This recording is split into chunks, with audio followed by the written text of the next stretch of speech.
this road. They're still coming in. You people need to get a wiggle on. We are against the clock here. Right. This is the world infamous Traitor's Gate. Traitor's Gate is not its original name. Originally, this was known as the Watergate.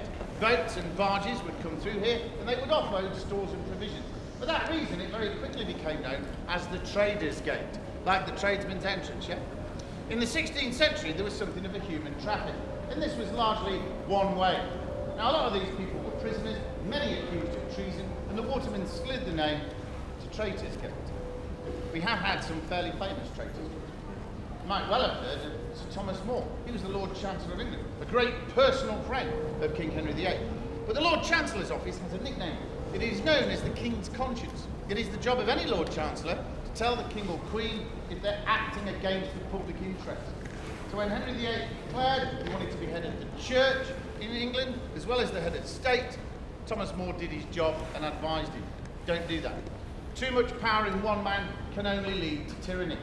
Now, not to prove the point or anything, Henry VIII imprisoned him here in the town for 15 months just for saying that. In July of 1535, he ordered his execution. Thousands gathered on Tower Hill to hear his last words, and these were simple yet profound.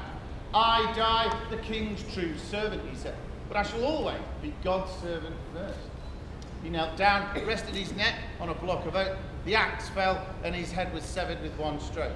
It was impaled on a soldier's pike, paraded through the streets of London, and left on London Bridge as a warning to other traitors. It also served as an early form of bird feeder, so it was sort of environmentally friendly. But his sister had his head stolen, and it was taken to their home in Chelsea, which is now a Jesuit college. And many Jesuits believe the head is still on the ground, but there is a church in Canterbury called St Dunstan's, and they claim they've got the head. I'm not an expert on Thomas More, but I'm fairly certain he only had one head. I don't know where that is. But his headless corpse was brought inside the fortress for burial in the chapel where we're going to end our tour. Queen Anne Boleyn, you might have heard of her, and Queen Catherine Howard.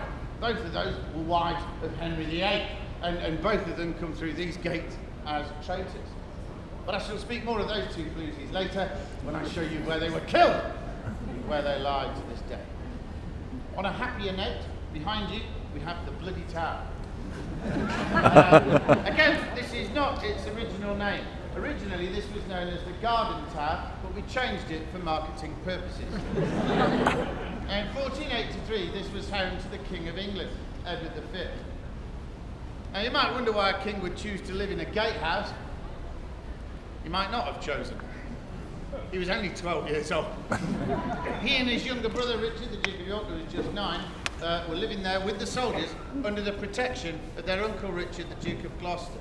And they needed his protection. There was a war on. People were trying to kill them. There were many assassination attempts. Gloucester took his protection duties so seriously, he had Parliament declare his nephews to be bastards. They couldn't keep the crown, and he took it. He became King Richard III, and he was now the target. His nephews continued to play safely in the ground long after his coronation. That's all documented fact. It is also a fact that these boys disappeared. Rumour at the time was that they were spirited away to Ireland for their own protection. But Shakespeare tells us that one night in 1483, they fell asleep up there and never woke up. See, during the night, they were smothered to death with their own pillow. Stop with a dagger, for good measure.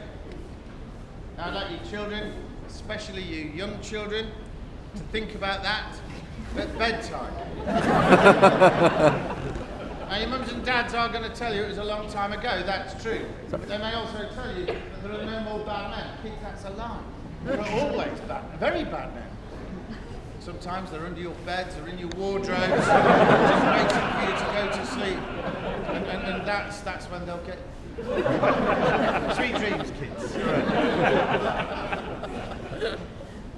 I am available for childminder. Their disappearance was a mystery for nearly 200 years. In 1674, workmen on the south side of the White Tower removed a stone stairway and discovered the remains of 2 small people.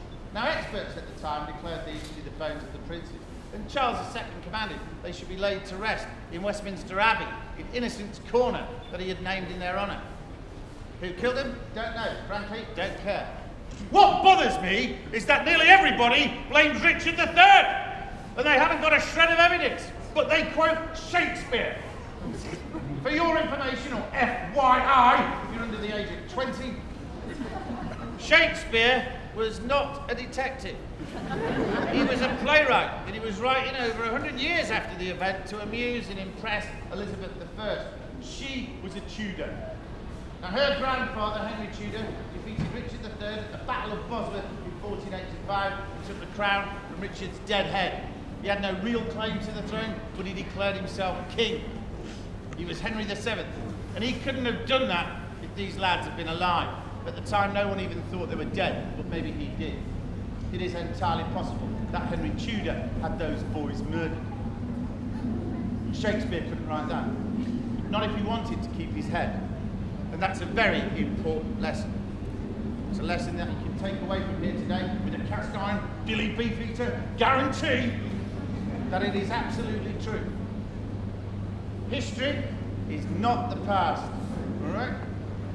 Never think that. History is never what it was, it's always what it is.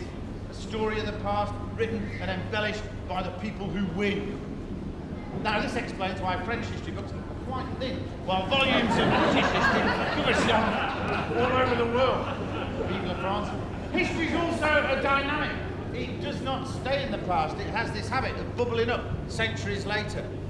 A few years ago, I was telling people that Richard III was chopped up on the battlefield of Bosworth, thrown into the River Soar. That was the local legend. Thousands believed it. We were wrong. Richard III had spent most of the last 600 years under the social services car park in Leicester.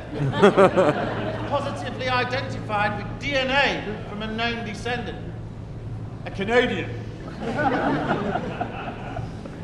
Yeah, it's a worry. Yeah. Those DNA markers will be present on those bones in Westminster Abbey if, and only if, they are his nephews. But that was 3 years ago. We've not checked. And we're not going to. Because if it's not them, we've got a problem. Who they are becomes irrelevant. Where the princes are becomes all important. And if it is true, they were spirited away to Ireland, the land of my fathers.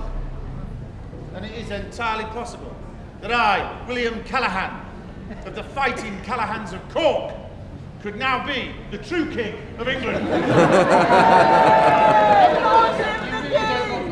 But you get the idea. Every nutter and his cat are going to be claiming the throne. And most of these nutters will be Irish or Canadian. It's a bit of a worry. What we do know about the bloody tower is that it is a marvel of medieval defensive architecture with a 2.5-ton oak and steel portcullis, 700 years old, and in perfect working order. It is the gateway to the ward, and we are about to charge through. Charge is a military term, and it means to move rapidly to engage in eager combat with an enemy. So let's not have the Italians at the front. Charge!